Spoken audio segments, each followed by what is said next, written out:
స్వాతంత్ర దినోత్సవ కానుకగా ఏపీలోని మహిళలకు అందుబాటులోకి వచ్చిన ఆర్టీసీ బస్సుల్లో ఉచిత ప్రయాణం ఆ 4 మండలాల్లో అమలు కావడం లేదు. ఆ మండలాలు ఏవి, ఎందుకని అక్కడ ఈ పథకం వర్తించడం లేదు? ఆ 4 మండలాల ప్రజలు టికెట్ కోసం డబ్బులు ఎంతకాలం చెల్లించాలి? ఇది కూటమి ప్రభుత్వానికి మచ్చ తెస్తోందా? ప్రభుత్వాన్ని ఇది సరిదిద్దుతోందా?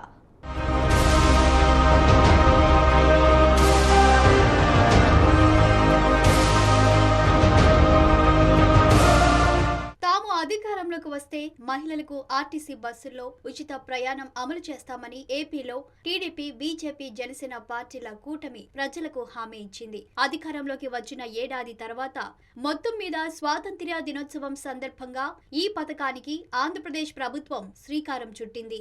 AP CM Chandrababu Naidu, deputy CM Pawan Kalyan స్వయంగా ఆర్టీసీ బస్సులో ప్రయాణించి పథకాన్ని ప్రారంభించారు. ఎన్నికల ముందు ఇచ్చిన ఈ హామీ ఆలస్యంగానైనా అమలు కావడంతో ఏపీలోని మహిళలు సంతోషపడుతున్నారు. కానీ ఆ సంతోషం అల్లూరి సీతారామరాజు జిల్లా పరిధిలోని 4 విలీన మండలాల మహిళలకు దక్కడం లేదు. కూనవరం, విఆర్పురం, ఎటపాక, చింతూరు మండలాలు అంతర్రాష్ట్ర సరిహద్దులో ఉన్నాయి. దీంతో ఆ మార్గంలో నడిచే అంతర్రాష్ట్ర బస్సులో వీరికి అనుమతించడం లేదు.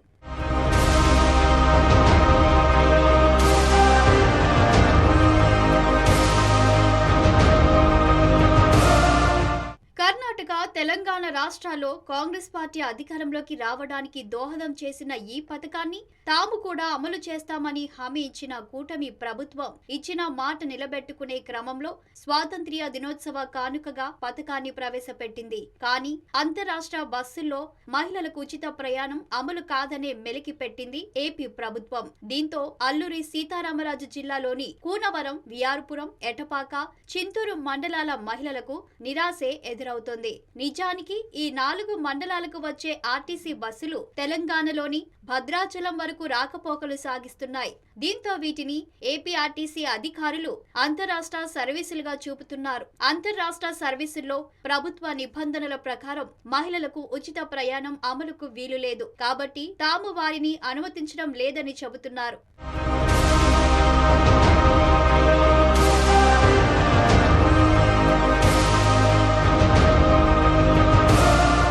ఇక్కడ ఏపీ ప్రభుత్వం గాని ఆర్టీసీ అధికారులు గాని గుర్తుంచుకోవాల్సిన విషయం ఏమిటంటే ఈ బస్సుల్లో సరిగ్గా 2 కిలోమీటర్లు ప్రయాణిస్తే భద్రాచలం వస్తుంది.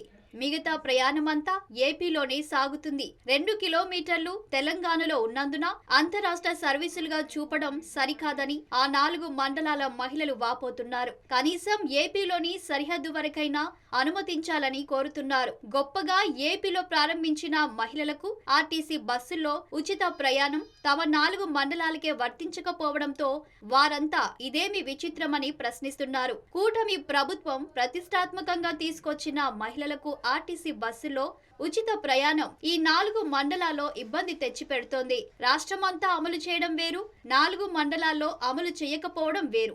అమలు చేసే పథకానికి వచ్చే మంచి పేరు ఎలా ఉంటుందో కానీ పథకం అమలు కాని ఈ 4 మండలాలు చెడ్డ పేరు తెస్తున్నాయి.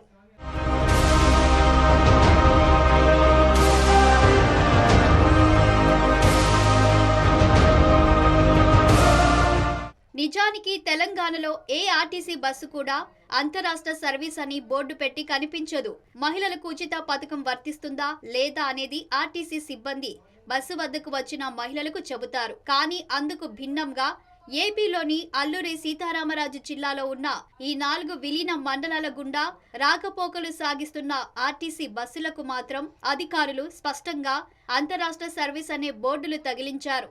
రాష్ట్రమంతా అమలవుతూ కేవలం 4 మండలాలకు వర్తించని ఈ పథకం సహజంగానే రాజకీయంగా చర్చకు దారితీసే అవకాశం ఉంది. తెలంగాణలో ఈ పథకం అమలు చేసిన కొత్తలో ప్రతిపక్ష బీఆర్ఎస్ ఉపాధి కోల్పోతున్న ఆటో డ్రైవర్ల గురించి ఆలోచన చెయ్యాలంటూ ఉద్యమాలు చేసింది. సరిగ్గా అలాంటి పరిస్థితే ఏపీలోనూ వస్తుందని భావిస్తున్న తరుణంలో అసలు పథకమే వర్తించని మండలాలు ఉండటం కొత్త చర్చకు దారితీస్తోంది.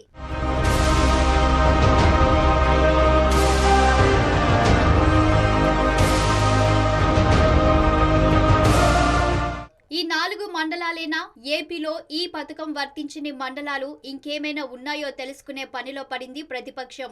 ఏపీతో తెలంగాణ రాష్ట్రం మాత్రమే కాదు, కర్ణాటక, ఒడిశా కూడా సరిహద్దు పంచుకుంటున్నాయి. మరి అక్కడ కూడా ఇలాంటి పరిస్థితి ఎదురైతే గనుక గొప్పగా ప్రవేశపెట్టిన పథకమే అయినప్పటికీ కూటమి ప్రభుత్వం విమర్శలు ఎదుర్కోక తప్పదు. ఇప్పటికీ బయటికి వచ్చిన ఈ 4 మండలాల విషయంలో రాజకీయంగా దెబ్బతినకుండా ఉండేందుకు కూటమి ప్రభుత్వం ఎలాంటి నిర్ణయం తీసుకుంటుందో చూడాలి.